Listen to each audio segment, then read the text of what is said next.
대전의 한 초등학교에서 이제 겨우 8살 1학년 김하늘 어린이가 교사가 휘두른 흉기에 목숨을 잃었습니다. 아이가 가장 안전해야 할 학교 안에서 벌어진 믿기 어려운 이 참극, 아직 밝혀내야 할 부분이 많은데요. 관련해서 이수정 경기대 범죄교정심리학과 교수와 내용을 살펴볼 텐데요. 이 교수님하고 전화 연결돼 있습니다. 안녕하세요, 교수님. 네, 안녕하세요. 교수님 안녕하세요. 네. 아이들이 제일 안전해야 될 학교에서 믿고 따를 수밖에 없는 그렇죠. 그 교사가 저지른 살인이라서 이거는 전무후무한 일이 아닌가, 후무는 모르겠지만 전무한 일이 아닌가 하는 생각이 문득 들었거든요. 네, 지금 선생님이 학생을 이렇게 무차별적으로 살해한 사건은 저도 본 적이 없습니다. 그렇죠. 네, 그래서 이게 아마 너무나 이 사실은 교사와 학생 사이에는 신뢰관계가 전제돼야 되는 거잖아요. 부모님이 아이들 등교시킬 때 여기는 안전하다라고 생각해서 결국 당연히. 손을 놓고 학교로 들여보내는데 그 안에서 사망을 하게 되다 보니까 이게 이제 총체적인 안전과 연관된 문제들이 지금 부각되는 것으로 보입니다. 네. 그러니까 고 김하늘 양의 아버지가 남긴 말이 참 마음이 아픈데요. 아이에게 항상 이제 선생님은 너희를 지켜주는 슈퍼맨이야라고 했는데 그 슈퍼맨이 어쨌든 딸을 죽이는 이런 참극이 벌어졌습니다. 그러니까 가장 안전해야 할 학교에 이렇게 앞으로 많은 어떤 학부모들이 좀 트라우마가 생길 것 같다는 그런 생각도 듭니다. 지금 안 그래도 학부형들께서 지금 굉장히 걱정들을 많이 하고 계시고요. 그래서 대안이 지금 너무 절실하게 필요하다 이런 공론이 모아지고 있어가지고 제가 알기로는 교육부에서도 다양한 지금 대안이라는 것들을 탐색하기 위해 가지고 법 제정이나 이런 것까지 지금 신경을 쓰겠다고 발표한 상황으로 보입니다.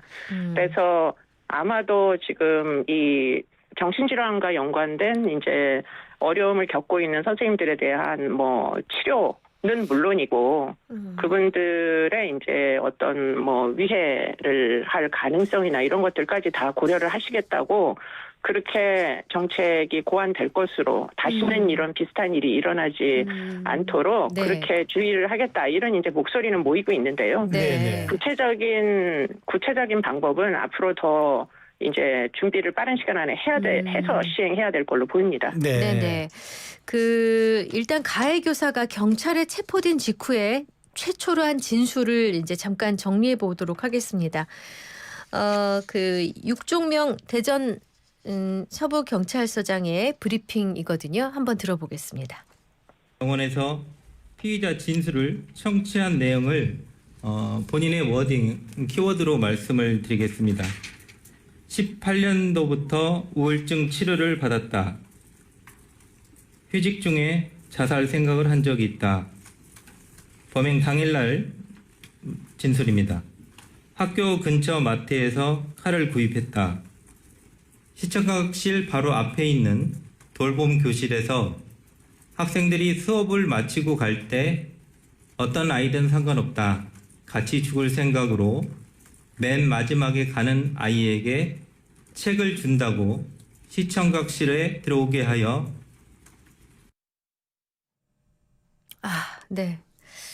그 다음은 너무 구체적인 정황이라서 저희가 편집을 했습니다.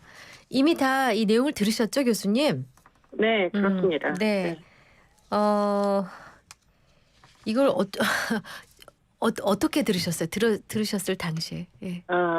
일단 우리가 문제를 해결을 해야 되니까 정말 부당한 일이 일어나고 지금 피해 아동을 생각하면 사실 말문이 막히지만 일단은 대책을 찾는다는 차원에서 제가 좀 고민을 해보면요. 지금 이 사람은 우울증으로 치료를 받던 사람이다 이렇게 발표를 했어요. 근데 일단 첫 번째로 우울증은 이런 종류의 폭력 행위하고 사실 전혀 인과관계가 없습니다.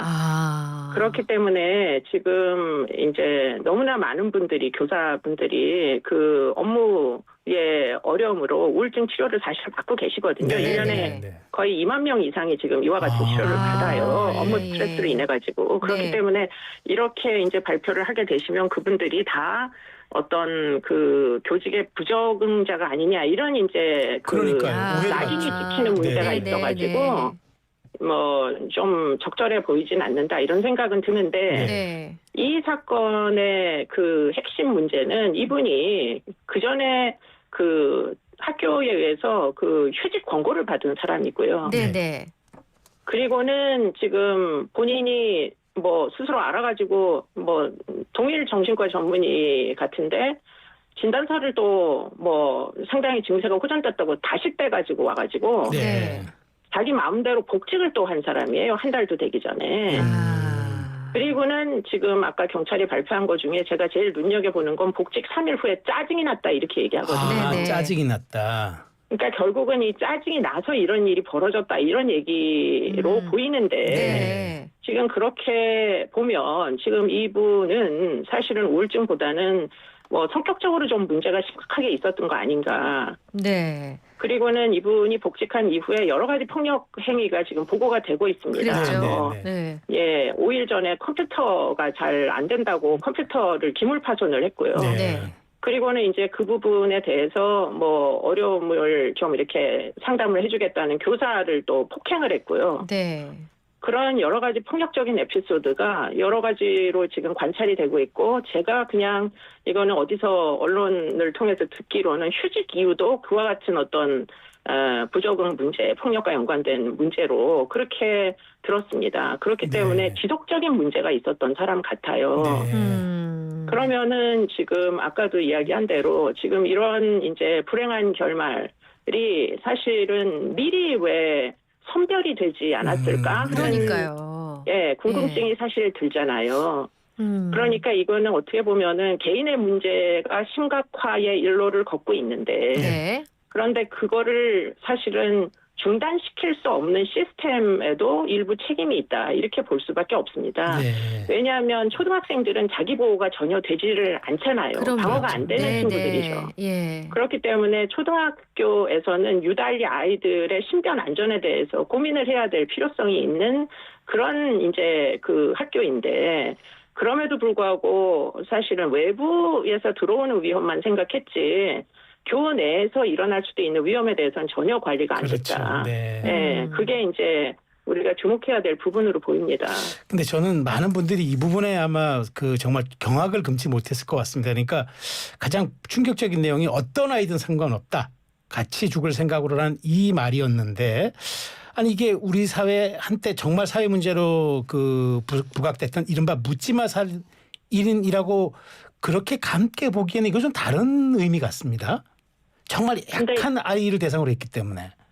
네, 근데 이제 묻지마 살인이라고 소위 얘기하는 것들 오늘날 경찰청에서는 이상동기 살인이라고 얘기를 하는데요.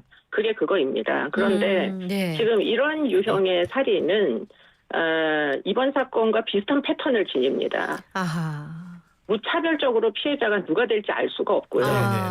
네, 가해자는 아주 가해자의 고유한 특성이 있습니다. 뭐 예를 들자면 피해 망상을 동반한 조현병이라든지 네. 아니면은 지금처럼 이렇게 극도의 반사회적인 성격 장애라든지 이런 이제 문제를 갖고 있는 사람이 결국은 본인의 분풀이 또는 방어 목적으로 오인된 이제 방어 목적으로 가장 방어 능력이 떨어지는 사람을 상대로 이런 뭐 일종의 이제 복수극을 벌리는 거거든요. 네네. 그렇기 때문에 이 피해자분들을 보면 대부분 방어 능력이 떨어지는 사람들이 사망에 이르게 됩니다. 뭐 연세가 많으시거나 그렇죠. 지금처럼 나이가 어리거나 또는 방어 능력이 떨어지는 여성이 남성보다는 훨씬 피해자가 많고요. 네네네. 네, 그래서 그런 차원에서 보면 지금 이 가해자의 특성, 예컨대 여성이고 어른이고 학교 장면에서 근무하던 사람이다 보니까 그 공간 내에서 가장 방어 능력이 떨어지는 아이를 선택을 했을 개연성이 굉장히 높아 보여요. 아휴. 그럼 교수님 이번 사건도 그럼 이상동기 살인 즉 묻지마 살인의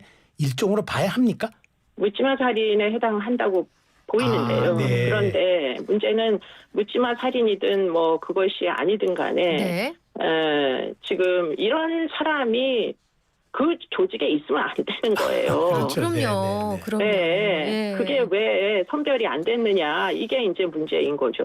네. 근데 사실 선생님들은 그 교무실 내에서는 이분이 문제가 있다는 걸 알았기 때문에 선생님들 스스로는 거리도 두고 피하기도 하고 분란도 피해갈 수 있었단 말이죠.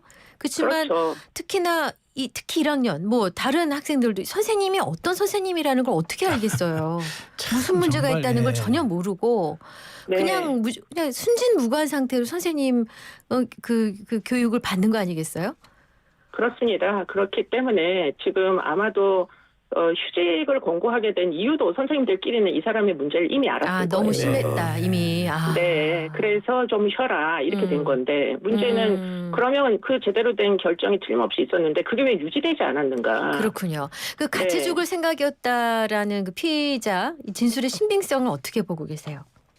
이게 이제 성격 장애자들은 이렇게 얘기를 많이 해요. 그러니까 네. 우울증 환자들이 그 일반적으로 자해 가능성이 굉장히 많은데요. 네. 그런 타입들하고는 다르게 성격장애 환자들도 뭐 이런 얘기를 하는데 동기가 다릅니다. 예. 뭐 일종의 이제 현실 부적응, 현실에 대해서 굉장히 불만이 있기 때문에 이렇게 표현하는 사람들이 있어요. 성격장애자들 중에는. 네. 그렇기 때문에 뭐 일단은 그런 이제 뭐 그 교사랑 다툴 때도 왜 나만 불행하냐 이렇게 얘기를 했다는 거잖아요. 그렇죠. 네, 예. 네, 그게 어떻게 보면은 상당 부분 좀 반사회적인 사고와 연관된 그런 아하. 코멘트였을 개연성이 굉장히 높고요. 네. 네. 그렇게 보자면 정말 그 지금 어떤 뭐 이 의도가 있어가지고 이렇게 얘기를 한다기보다 자신의 행각이 발각됐기 때문에 네. 예, 뭐 어떻게 보면 좀 피해 보려고 결국 이제는 올 때 갈 데가 없구나 하고서는 네. 자해를 하게 된 이런 경위로 보이고 결국 뭐 사망하지는 않으셨죠. 자, 그러면 이걸 두고 그 우발적인 살인이냐 계획적인 살인이냐 지금 뭐 여러 가지가 CCTV에 다 담겨 있기 때문에요. 근데 이걸 구분하는 척도가 따로 있습니까? 척도는 따로 없으나 네. 뭐 기준은 분명합니다. 네. 그러니까 지금 정신질환에 기인해서 피해 망상, 정신 착란 상태에서 일어난 살인 사건 같은 경우에 네. 우발성이 있을 수 있어요. 그런데 지금 이 사건 전혀 그렇지 않습니다. 네. 네, 아까도 이야기한 대로 지금 그렇게 심신미약에 해당하는 질병이 전혀 아니고요. 네. 상당 부분 계획적인 행위를 뭐 오히려 더 치밀하고 반사회적으로 할 수 있는 성격장애인 것 같고 그러다 보니까 이분이 사실은 이제 오전에 뭐 그 장학사들이 와가지고 좀 뭔가 불리한 이런 네. 이제 면담이 이루어져서 결국 항심을 먹고 보복할 목적으로 점심시간에 잠깐 이제 무단으로 외출을 해가지고 뭐 지금 그 도구를 사잖아요. 네. 구매를 해서 결국 오후에 목표한 바를 달성하잖아요. 그게 네. 결국은 아주 치밀한 계획살인이다 이렇게 볼 수밖에 네. 없습니다. 네. 자, 그런 이제 네. 고의성 여부 이런 것들이 이제 그 기준이 되겠죠. 근데 네. 이런 사람들은 그 뒷일을 예상 못 하나요? 자기가 무슨 죄를 저지르면은 금방 잡히게 된다라 피할 수 없다라는 걸 예상을 못 하나요? 그러니까 지금 뭐 성격장애라고 제가 자꾸 얘기를 예, 예. 드리는데 네, 네. 공포심이 이런 사람들이 많지 않아요. 법이나 처벌을 두려워하는 사람들이 아닙니다. 네. 네, 아, 그러니까 그렇군요. 일단 내가 뜻한 바를 이루는 게 목표고 아이고. 불치를 하는 게 목표이기 때문에 법에 대한 어떤 위화감이 별로 없는 사람들이에요. 저런, 네. 네. 자, 교수님은 이제 범죄 심리 전문가시니까요. 네. 가해교 그 전문가가 보시기에는 가해 교사의 범행 전후 행동들 한번 이제 살펴보면은 뭐 화장실을 간다면서 무단 외출한 뒤 흉기를 구입한 점, 그다음에 범행 장소를 물색해서 시청각실로 정한 점, 이런 정황들을 좀 종합해 봤을 때 계획 범죄로 볼 수도 있냐는 이제 지적이 있는 부분 어떻게 보세요? 지금 이런 것들이 기준이 됩니다. 네. 시간대도 선택했고요. 네. 장소도 지금 방음장 씨가 됐다는 거잖아요. 시청각집이. 그러네요. 예. CCTV도 없답니다. 거기가. 어머나. 그래서 결국에는 이제 아이가 혼자 될 시간까지 기다려가지고 세상에. 무리해서 떨어져 나온 가장 방어 능력이 떨어지는 피해자를 물색을 한 것 같고요. 그래서 유인을 하죠. 사실은. 네. 그래서 시청각실로 들어가게 된 겁니다. 원래는 걔가 학원 가야 되는 그쵸. 그런 그렇죠. 상황이었던 거죠. 네. 근데 그러니까 이런 예. 과정이 뭐 치밀하게 계획했다 이렇게 볼 수밖에 없겠습니다. 네, 가해 교사를 최초로 발견한 인물이 하늘양의 할머니입니다. 휴대전화 위치 추적을 통해서 하늘양의 가족과 경찰이 학교 수색에 나섰다가 하늘양 할머니가 가해 교사를 마주쳤고 혹시 아이를 봤냐고 물어보니까 본 적이 없다, 모른다 얘기했다고 하거든요. 뭐 이것도 결국에는 지금 뭐 그런 계획살인의 연장선상에서 아마 이미 사건을 벌인 이후에 할머니와 조우했다는 거잖아요. 그렇죠. 예. 그래서 결국은 약간 이제 그 뭔가 이상하다 네. 혈흔을 받기 때문에 할머니가 나오셔서 뭐 신고를 해서 결국은 이제 발견이 되게 됐는데 그 과정에서 지금 이 할머니 주요한 진술을 하고 계시는데 전혀 다치지 않았었다 당시에는. 네. 그렇게 말씀을 하세요. 그리고는 그 이후에 자해를 하거든요. 네네.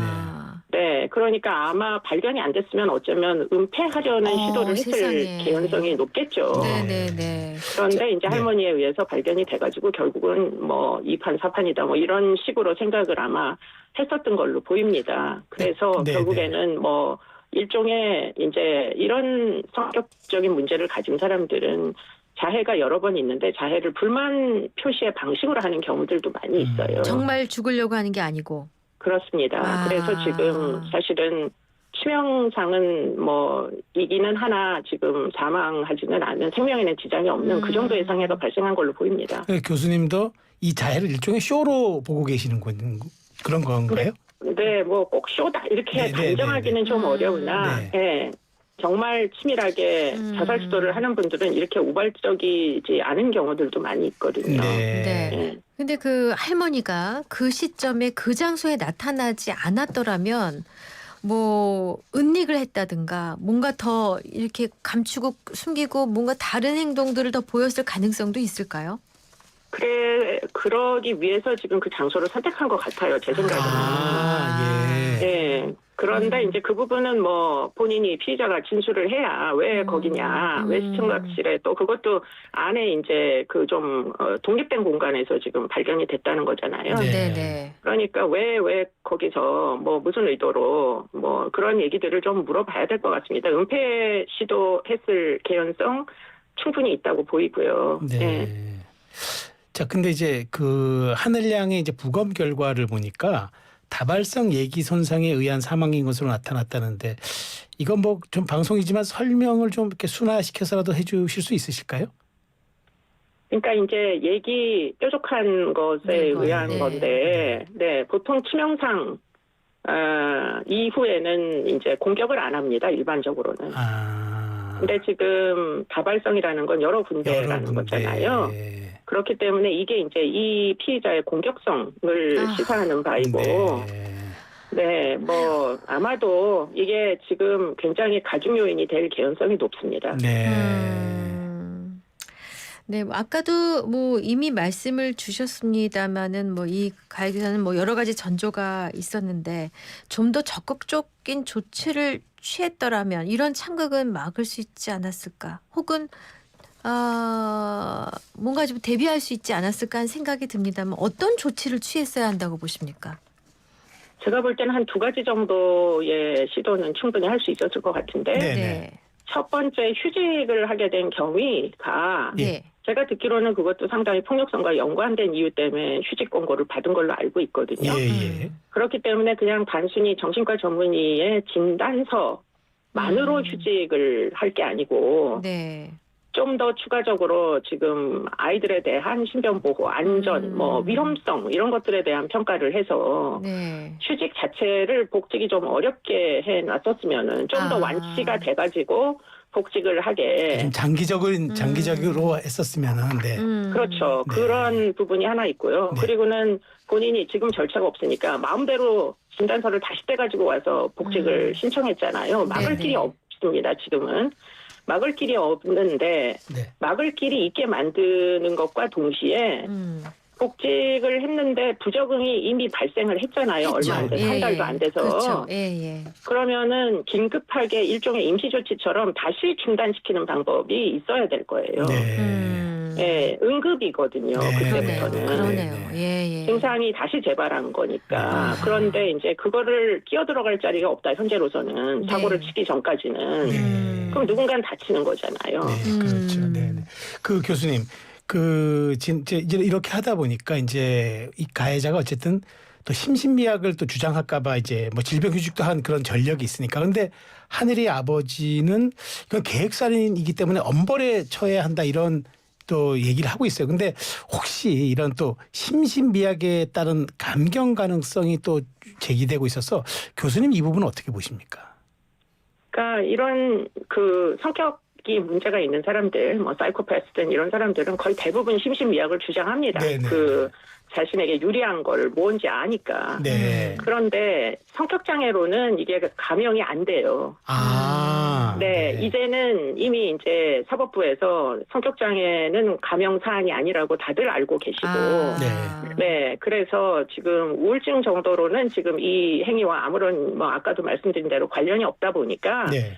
아마 감경은 안 될 것 같은데 네. 문제는 제가 걱정하는 건 가중을 해야 되는데 가중. 네, 가중이 제대로 되겠느냐가 제가 걱정하는 바입니다. 이게 사실은 피해자가 방어할 수 없다는 거, 그리고는 지금 학교에서 이런 일을 벌였다는 거. 예. 그리고는 그 전에도 폭력 행위가 있었다는 거, 기물파손과 교사에게도 폭행을 했는데 학교에서 신고를 안 한 거잖아요. 그러네요. 그러니까 거의 상습성의 뭐 가능성이 있는데 왜 그거를 이제 그 제대로 스크리닝을 못 했느냐와 함께 가중 요인이 전 된다고 생각을 해요. 그런 것들이. 그러니까 좀 더 엄중하게 처벌을 해야 될 것으로 보입니다. 네. 앞서 뭐 교수님께서 좀 설명을 미리 해주셨고 우울증하고는 좀 다른 그 양태를 보인다는 말씀을 주셨긴 했는데 또 어제요 하필 경북에서 우울증을 앓던 교사가 휴직 중에 아버지를 살해하려다 미수에 그친 데 이어서 자신의 3살 된 아들까지 살해하고 자살을 시도한 사실이 뒤늦게 알려졌단 말이죠. 네네. 그래서 우울증에 대한 부정적인 낙인이 찍히진 않을까 이런 점들을 염려하는 분들이 많으십니다. 근데 또 제가 뭐 자꾸 진단명을 얘기를 안 할 수가 없어서 좀 그렇긴 한데 우울증을 제대로 치료를 받지 않으면요. 그러면 증상이 아무래도 상황이 더 나빠지겠죠. 근데 아주 뭐 희귀하지만 우울증이 약간 뭐 망상이나 조현병으로 진행되는 경우들도 증상이 스펙트럼처럼 진행되는 경우들이 있어요. 그런 경우에 아까도 이야기한 대로 뭐 살인으로 연결되는 정신질환 묻지마 살인범들 중에 일부는 그 피해 망상이 동반된다고 아까 말씀드렸잖아요. 그런 식으로 동반이 되면 가족, 같이 살고 있는 사람들이 가장 위험에 빠지게 됩니다. 네, 그렇기 때문에 우울증 때문은 아닙니다, 이거는. 네네. 그렇기 때문에 지금 이 사건도 지금 피해자의 정신과적인 문제를 좀 더 치밀하게 분석을 해볼 필요가 있고요. 그냥 뭐 진단명이 우울증이라고 다 우울증만 가지고 있는 건 아니기 때문에 우울증 때문은 아닐 거예요. 아마 더 심한 어떤 정신질환이 동반됐기 때문일 개연성이 훨씬 높습니다. 저는 이제 말씀하세요.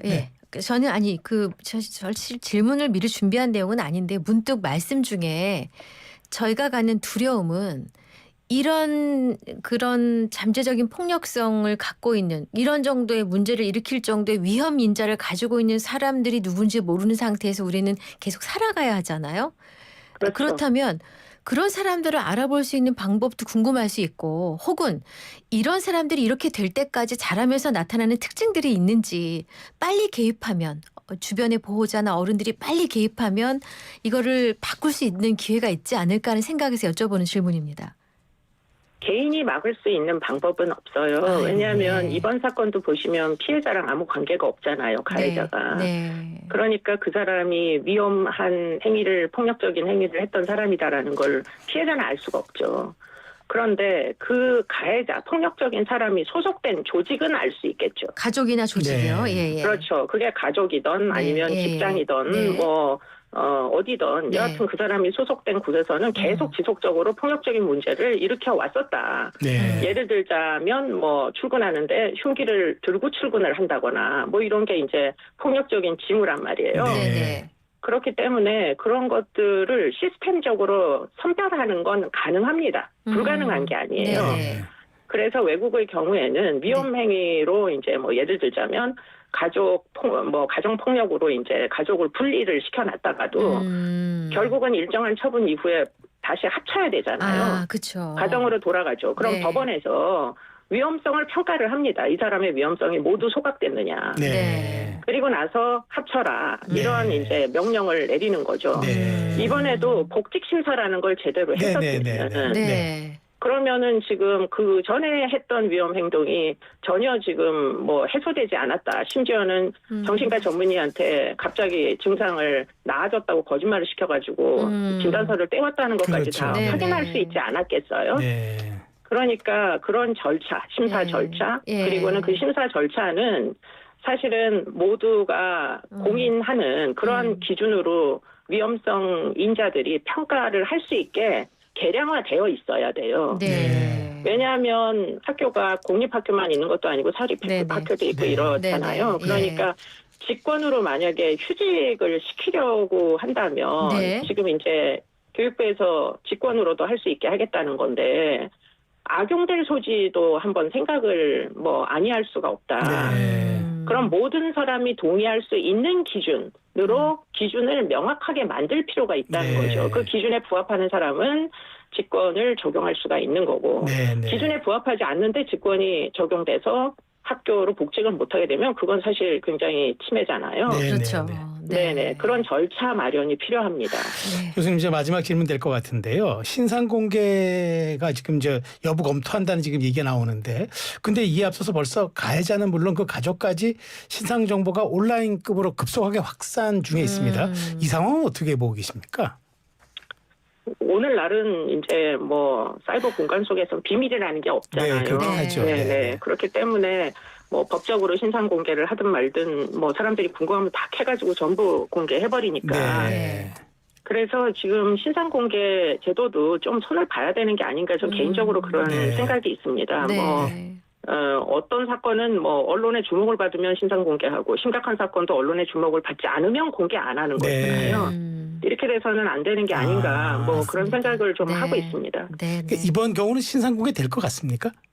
근데 지금 그 피해자가 가족이 있을 걸로 추정되거든요. 예. 지금 네. 어떻게 될지 모르겠어요. 어린 네. 아동이 있는 경우 뭐 이런 경우에는 또 좀 그 심사위원들이 또 지역에 따라서 다 달라져요. 그 네. 심사하는 회기마다 또 심사위원들이 다르기도 하겠거니와 네. 누가 이제 그런 심사를 하느냐에 따라 가지고 좀 결과를 예측하기 어렵습니다. 알겠습니다. 아, 교수님 저 귀한 시간 말씀 잘 들었습니다. 고맙습니다. 네, 고맙습니다. 감사합니다. 네. 네. 경기대 범죄교정심리학과 이수정 교수와 함께 했습니다.